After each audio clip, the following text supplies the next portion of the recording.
Alright, just as I was going to work last time, several people messaged me both in comments and in PM to make a response to an anarchopac video about why anarcho-capitalists are statists. And obviously when I'm at work I can neither watch or upload videos. It's possible for me to record them, but if I can't watch a video I can't really respond to it very well. And now it's been a few weeks at least, and so I apologize if this conversation has moved on uh, past any comments I might make here. I know that there have been several video responses to his video. I just watched his video. I watched the Sauce's response to it a few days ago, and I just wanted to kind of put forward a few thoughts here. Um, One about the definition of the state. I like the one about the territorial monopoly, but I don't think that it's perfect. I think there are certain aspects of stateness or statehood that aren't encapsulated by that, and I also think it's not necessarily always true. So in the United States, for example, there's clearly a state, and yet the state doesn't literally have a monopoly on the use of force, because the use of force in self-defense anyway, not aggressive force typically, but self-defensive force is explicitly allowed in most places in practice and technically, so one can argue about that.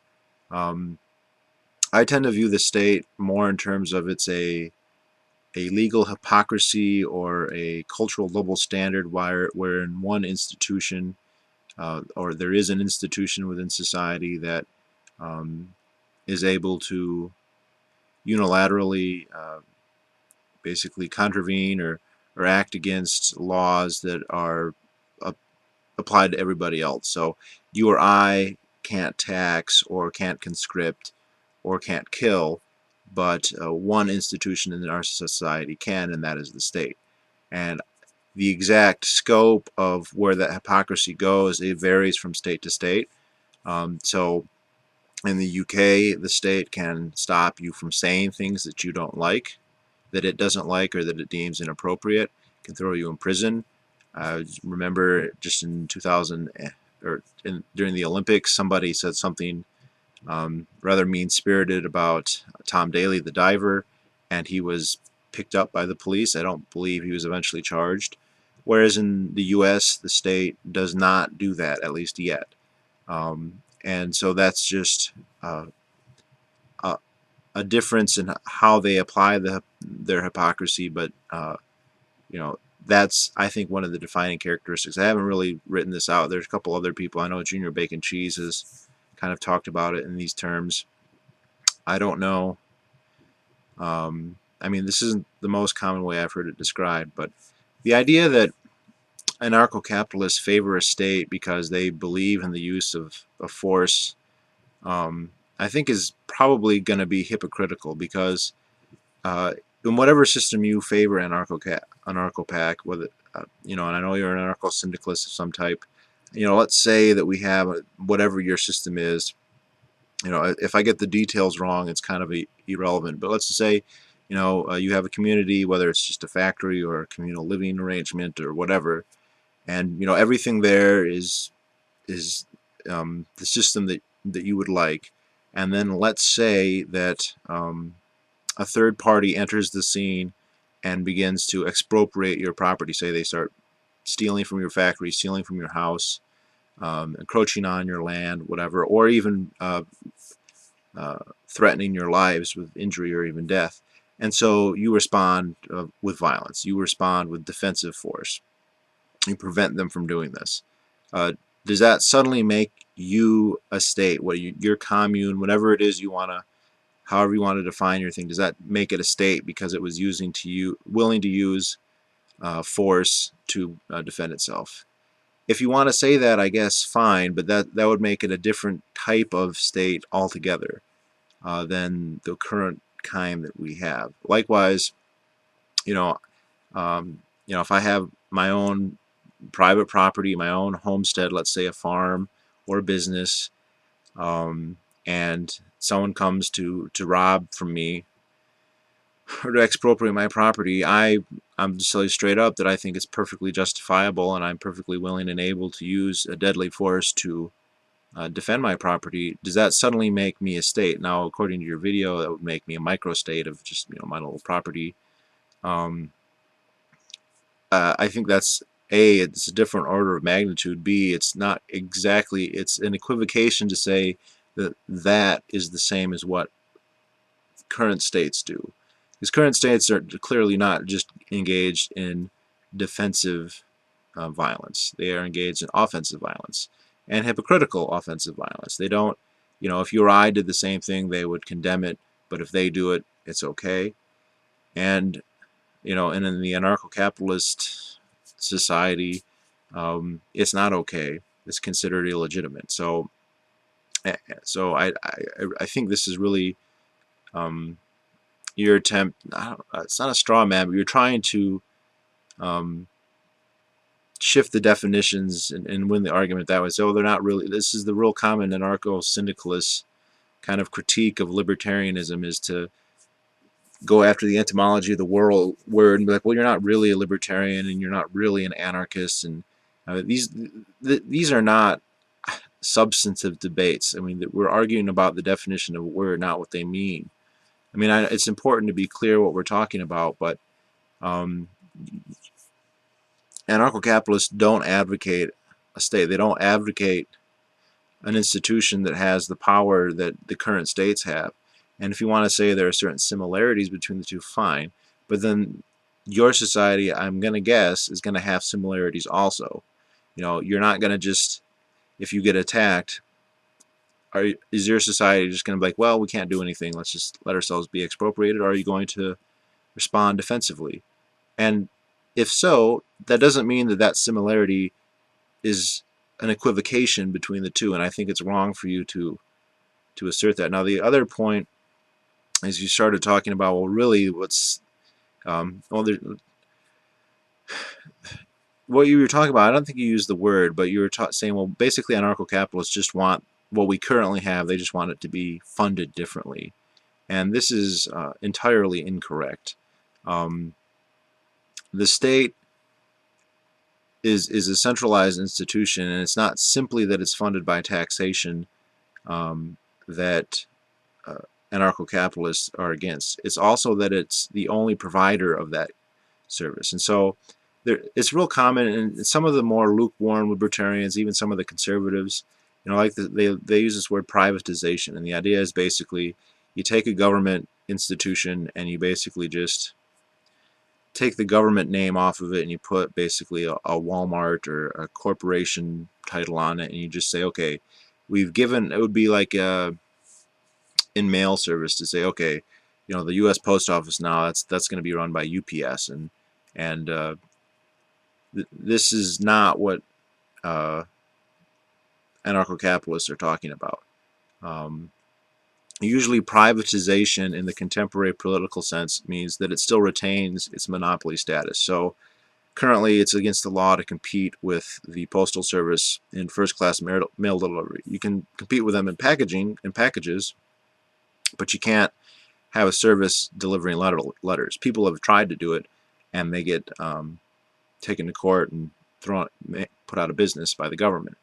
A privatization scheme would be like, okay, well, maybe UPS, just for an example, or FedEx would become the post office, and they'd still retain the monopoly. Or this is really common in utilities, where they'll go to a city, will go, okay, Corporation X is going to handle all of our water, and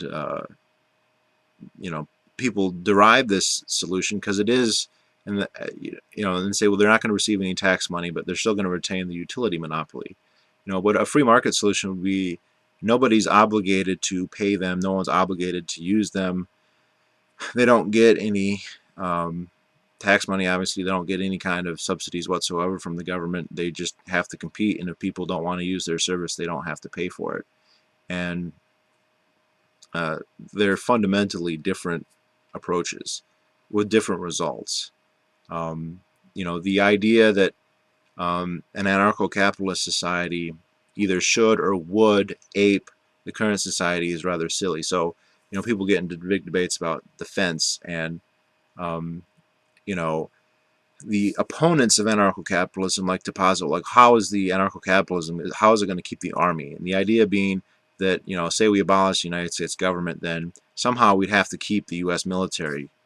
It would basically have to be the same way, and anarcho-capitalism is bound to be, if it's going to be a legitimate system, has to find a way to field an army and a navy and an air force just like we currently have. And I think this is fallacious, because there's no reason for a free society to have to, or even want to, ape a state society. That the centralized military that we have now is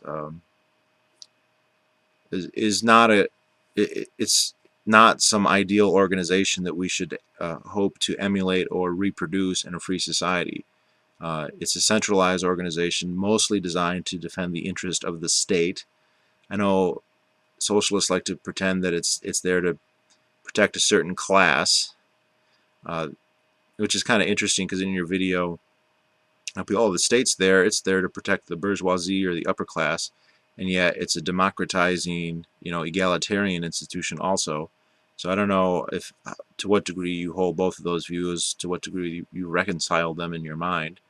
It's kind of like how corporations are, on the one hand, ruthlessly cutting prices to become monopolies, and on the other hand, ruthlessly raising prices to increase profits. The leftists have just not put forth the effort to reconcile those two mutually exclusive tendencies in their brain, uh, just picking and choosing whichever one fits whatever point they're trying to make at the moment, rather than having a coherent description of the world. Uh, the In an anarcho-capitalist society, people would pay for whatever defense they felt they needed, which in the contemporary example of the United States means most people would probably not be paying anybody. Most people are relatively safe, and they would probably, the most they would want is maybe a deadbolt on their door and maybe a hunting rifle, or maybe a few other rifles or shotguns or something. And they wouldn't pay or be part of any other organization beyond that. In the places where there's a little bit more risk, say closer to the borders of Mexico, or maybe potentially on the coast, where maybe there was a chance of some type of maritime incursion from, I don't know, others. They might form neighborhood watches. They might pay for privacy firms. They might organize into militias. There's lots of different layers and potential arrangements that people can reach for. They might build block houses. They might build safe houses. What exactly form that takes is unclear, but it would certainly not be a single institutionalized standing army like we currently have. And so it would be fundamentally a different arrangement, one that we can't really predict, because it would grow based on the demands of consumers and the supply of the resources, not based on the conception of the ruling elite, which is what the current military is. Basically the way it is now is the state taxes a huge sum of money from the host population, and then whoever are the most powerful in the political influences in the state, whether that's members of the bureaucracy, whether that's politicians, uh, whether that's certain think tanks, it probably varies issue to issue. They have a conception of what they think the ideal military is, and the rest of us are just forced to subsidize their fantasy, which, by the way, is clearly not designed, at least solely, for the defense of the American people as a whole, let alone individual Americans. It is designed to protect the state first and foremost, as are all militaries. You can see this whenever there's any question behind, if there's ever a time when the well-being of the state and the well-being of the people are in direct conflict, the military will be ordered and usually will carry out the wishes of the state, not those of the people. There are cases where the military in those situations will refuse to do it, in which case they cease to be state agents. They dissolve their stateness and become anti-state. That's very rare, but that does happen. Um, but typically they are going to go with whatever the government tells them, and the government's going to tell them to do what's in the government's interest, not in the interest of the people at large, uh, in every situation that I've seen. Uh, I mean, we can see this in America, for instance. I've brought this up a couple times. You know, the government has built all these. We don't know their exact extent, but bunkers, bomb shelters, areas that are fairly resistant to assault, and those areas are not for the American populace. They are for the president. They are for the Congress. They're for whatever lackeys they want to bring with them, whatever apparatus they think they need to continue to rule the society, and that's it. If regular Americans attempt to enter these areas, they will, at the very least, be turned away. In many cases, they would likely be killed. So even though we're forced to pay for that stuff, we're not the beneficiaries of it. And even more than this, the military retains a huge array of weaponry that are quite evidently not defensive. Like the Navy, basically, aircraft carriers, submarines. I mean, even the Navy's catchphrase for a long time was "out from the sea." Well, there's nothing defensive that can come from out from the sea in the United States.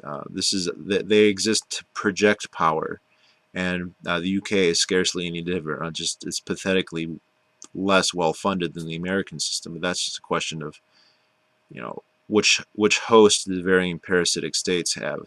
The American host is a richer one than the British host, and so it has a better military, but it's hardly morally any less despicable than all the other militaries in the world.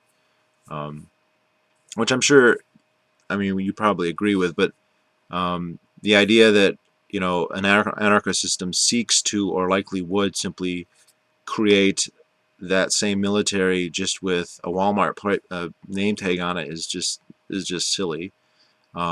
There's no one who purports that. If that's what you're claiming is what we want, then you're getting that wrong at the very least.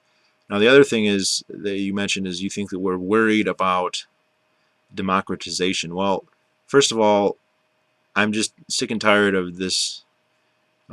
Democracy is good, and just asserting, well, if something is democratic, it's good, and if it's not democratic, it's bad.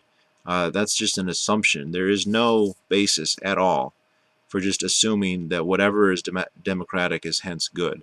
I'm not real big on morality and ethics. Maybe you are, maybe you're not, I don't know. But I think it's very dubious, for instance, to say that since a majority says something, I don't care what the electorate is, since the majority says something in a vote or in a poll or whatever, that what they have decided is somehow morally superior than any of the possible alternatives. Majorities are perfectly capable, perfectly willing, and have demonstrated this repeatedly throughout history to be wrong, to do bad things, to oppress others, whether they be minorities or individuals or other countries. Uh, Nor is there any evidence that the results of democratic decision making, whether that be electoral or the so-called consensus-based system that seemed to be fashionable with some anarcho-syndicalists, is there any evidence that those give utilitarian solutions that are they're good, nor is it a system that is evidently very practical. Um, you know, it would be similar to me just saying the market should do it, the market should do it, the market should do it, the market should do it. You would expect me to defend that as to why I think we should defer to markets all the time and not just accept it as axiomatic that if it's capitalist or if it's market, it must be right. And yet this is what I hear from not just anarcho-syndicalists, but all people on the left that, oh, it's democratic, it's democratic. I don't believe in democracy. There's so many problems with it. The majoritarianism, the uh, the fact that uh, people are not egalitarian. No two people are the same, and yet, so how should they all be given the same say? We're not equally capable or interested in any given decision. Why should we have the same say in any given decision? It doesn't make sense. People have widespread biases. People have rational ignorance.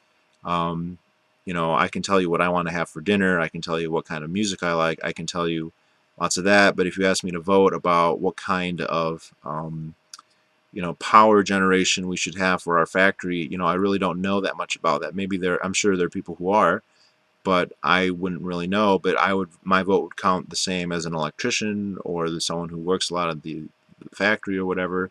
And if you're going to say, well, I don't believe that everyone should have an equal vote, well, how are you going to go about deciding and apportioning the votes? And that becomes a very, very difficult question. And it's also whoever is the one who's deciding that is the de facto more powerful than anyone else, because they are strongly influencing, if not completely deciding elections beforehand. This is a problem I call the gerrymandering problem. If you, depending on the electorate, you're going to get a different result, whether we're talking about direct voting or consensus. And that's a question that can't be solved democratically. If I live in my neighborhood and I say, well, look, me and my 6 neighbors, we're going to form our own commune, and then 20 other neighbors come and say, no, no, we're forming a commune and you're going to be part of our commune. How do we vote about that? We can't really vote about it, because what the unit is the very thing that's under discussion.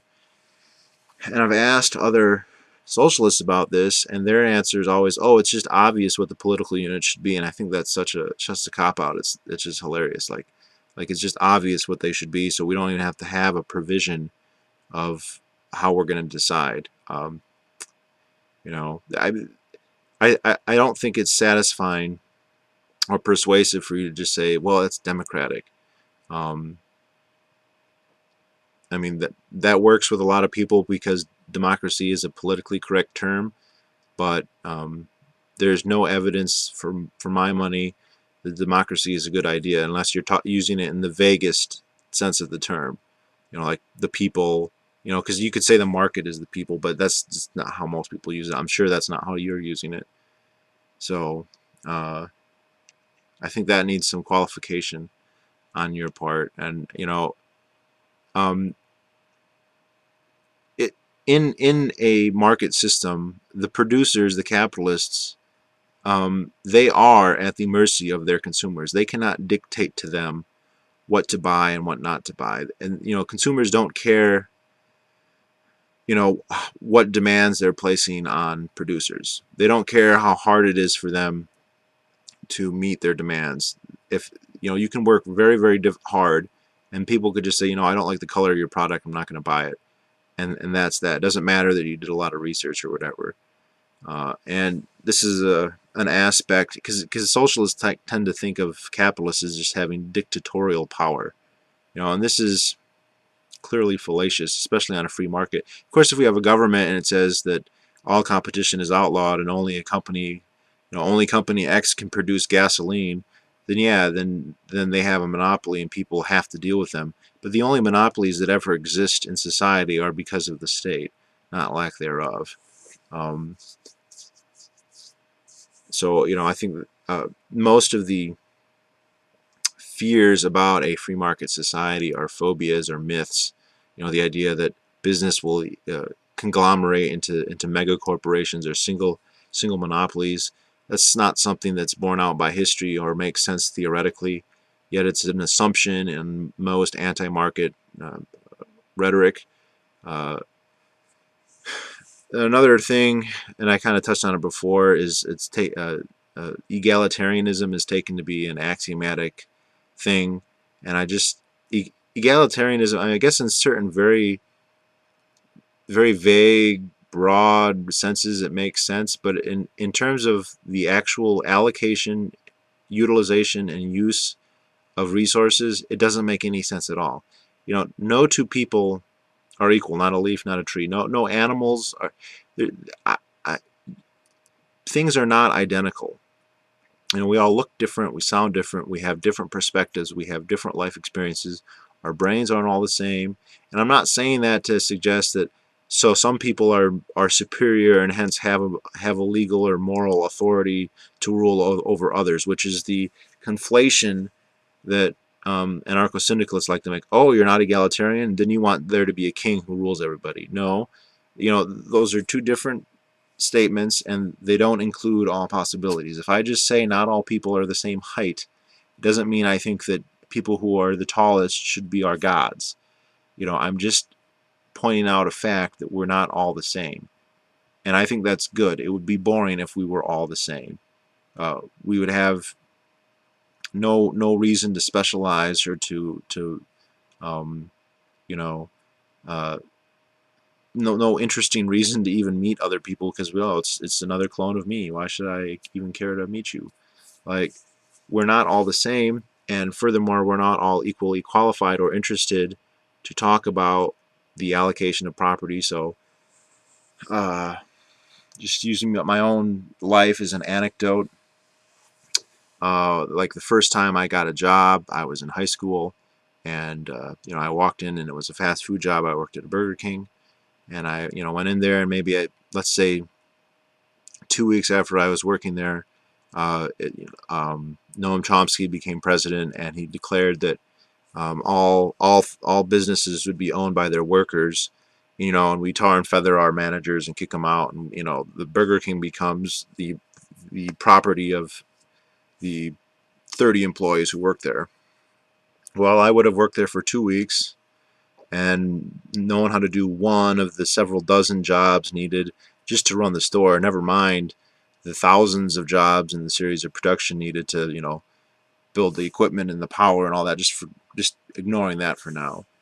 And yet there have been other people at that store who would have worked there for several years, been intimately familiar with most, if not all, of the aspects of it. There'd be some people who are looking at this job as something that they want to continue to do for many years or have been doing for many years, who are really investing a lot of their life into it quite purposely.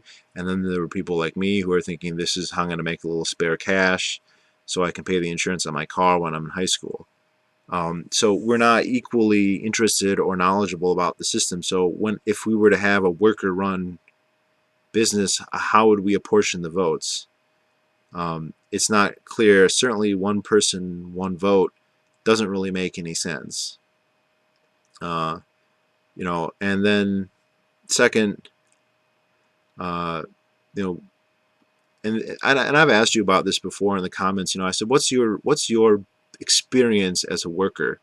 And forgive me if I'm remembering this wrong, but your experience as a worker is like almost nothing. You said it's because you've read blogs, which is of course better than nothing, but it's not the same, because I think if you were to work, you would realize that the power dynamic between employees and employers is not what and the sauce, I think, was saying this correctly. It's not the cartoon that you're talking about. Employers cannot dictate to employees, which is the assertion, the assumption, the rhetoric that you're using. It's kind of like, the idea. It's similar to the monopolies are going to take over and all that. Tied up in there is also the idea that, well, um, employers and capitalists, they're these rapacious um, monsters. As Noam Chomsky says, they're a tiger and the government's protecting us from them, which of course is ridiculous. Even if we assumed everything that every slur, slander that you could put forth at the worst corporation in the world, it would be nothing compared to the depredations of government. Not even to me, that's insulting to even make that comparison. But let's just assume that all those bad things are true. Like, uh, the relative power of employers to employees is one of these myths, and that's why I asked you if you'd ever worked, and that's why I asked you again, because even as an unskilled worker, your employer can't they have to entice you to be there. And like I said, I've been at the bottom of the labor pool, totally unskilled, uh, and and here's the thing: if you ever go and get a job, you're like a philosophy student. Okay, philosophy is not a very useful skill. It's not something that most people are willing to pay anything for. Just look at, I mean, if you try and make a living with philosophy, you're going to end up like Stefan Molyneux. because he tries to make a living doing it, and it makes him less intellectually honest than he otherwise, I think, would be. Um, or you'll work for the government because they're the only people they have a monopsony basically on philosophy students because they hire them to teach other people about how great the government is. I mean, to teach philosophy. And if you go and say you need some money, uh, you have very few skills, you don't have a lot of work experience. So my guess is that the value of what you can actually produce for society is probably pretty low at this point. I'm not saying this is always going to be the case or that you're a loser or anything like that. I'm just saying that right now there's not a lot you can do that people are willing to pay for. The things that you can do are probably not worth very much. Um, I'm I'm guessing that because that's, and I'm not specifying that to you. That's how we all are when we start, you know. And so when you go, because this is what people kind of think. You think, well, I can't just go to my boss and tell them to give me, whatever I want. And the fact that you can't do that to them seems to indicate that employers have dictatorial powers when it comes to pay. No, but they can't pay you more than what consumers are willing to pay for your services. So at Burger King, for instance, nobody comes into Burger King and drops off, spends thousands of dollars. Nobody. People come into Burger King because if they're just by themselves, they want to spend like $5 to $10.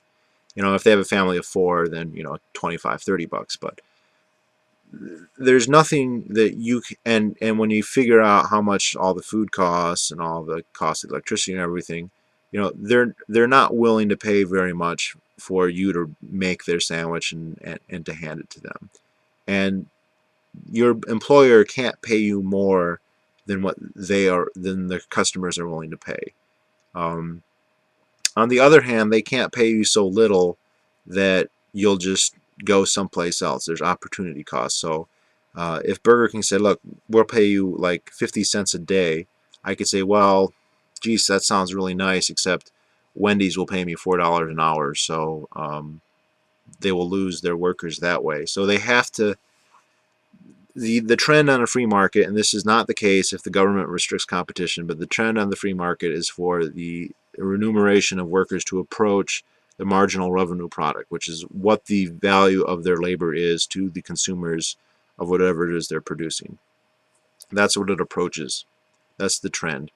Uh, Now, if your skills are very low, you don't have a lot of work experience, then that pay is going to be low.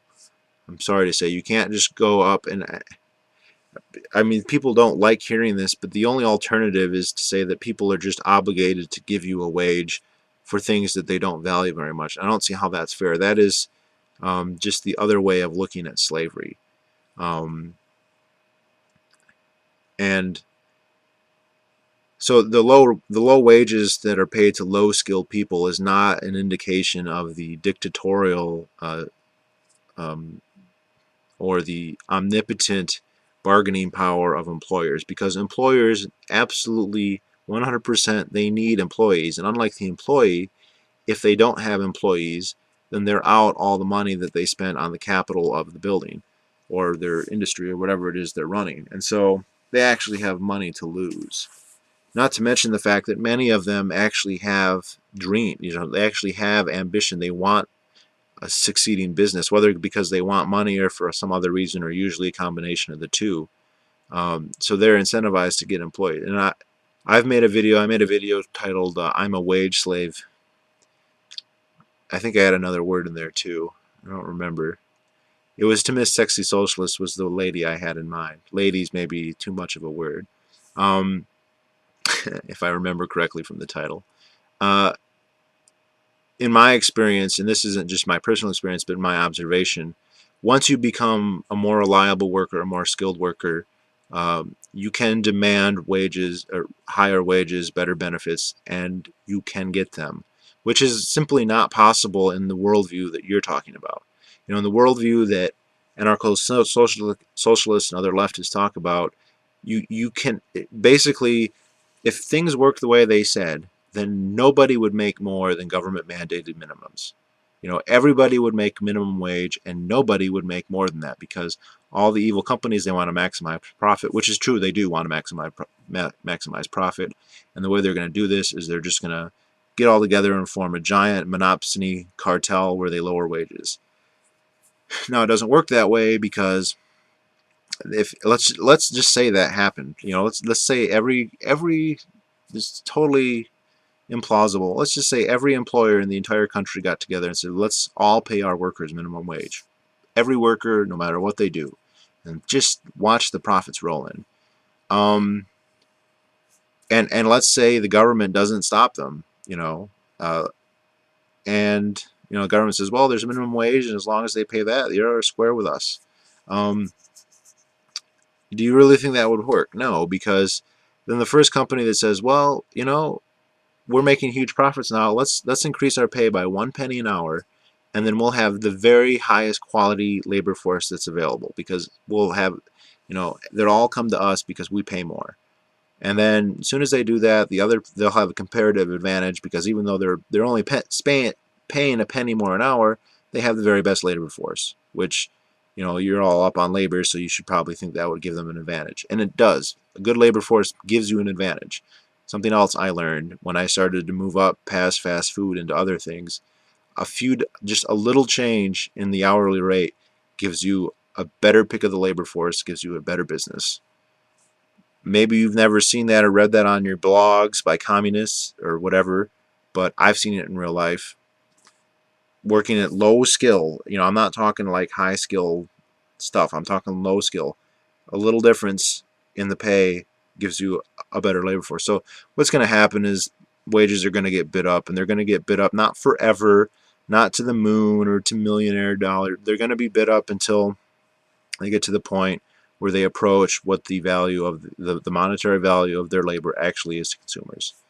And if you look at it statistically, the vast majority of people make more than minimum wage. So it's hardly just my crazy capitalist bourgeoisie economics. A lot of people think economics is just a make-believe science to justify the bourgeoisie oppression of the labor or whatever. Which is a weird conspiracy theory. I don't know. I've never heard you say that, so maybe you don't believe that. But uh, just and once you start to get more and more, you can get to the point where they need you really bad. And if you watch my video, I'm a wage slave. I've had that. I just last year, basically another company wanted my labor, and my company that I had been working for wanted my labor, and they basically had a fight, a very, very intense fight. They were both calling me. They wanted me, and I stayed with my old company, but I got a huge raise out of it, and a whole bunch of other provisions that I wanted. So yes, it's a little bit anecdotal, but it's supported by the fact that most people make more than government mandated minimums. So the idea that employers have this um, undue amount of, or especially dictatorial bargaining power is just totally silly. Now you could say they have a lot of bargaining power. They do have a lot of bargaining power, but how much shouldn't they have a lot more? They own the business. I have a friend that's a YouTube user on here named GS Debunked, and this is another problem with certainly Marxist theory, which I think you've explicitly say you're not a Marxist, although I don't know how much of the rhetoric you do or don't support. He owns a business. He lives in the UK, and he owns a business. He has thousands and thousands of pounds invested in equipment and whatnot, and a website and all this. But mostly, he's the only employee. Mostly, the only person who works is him. Um, which is kind of where the class theory starts to break down, because does that make him a capitalist, or does that make him an employee? It's hard to tell. And it's not just him. There's lots of people where it's hard to tell, which is a good indication that the theory isn't very good. At the very least, it's a little too general. Again, I don't know if you believe that theory, so where I'm going with this, though, is let's say occasionally, and this is his goal, eventually he gets enough business, he has enough profit that he's able to hire somebody else. Why on earth, so maybe he goes and he finds you, because you can't find a job because you have a philosophy degree, and Lord knows you don't want to work for the government because you're an anarchist, right? And next to that, then the only thing you can do is become a YouTube philosopher. Um, so you go to work for him, and listen, he started the business. He's invested thousands of hours of his time, thousands of hours of his labor, thousands of pounds that he's been able to save that people have voluntarily given him, and you haven't done any of that. And he says, okay, here are the terms.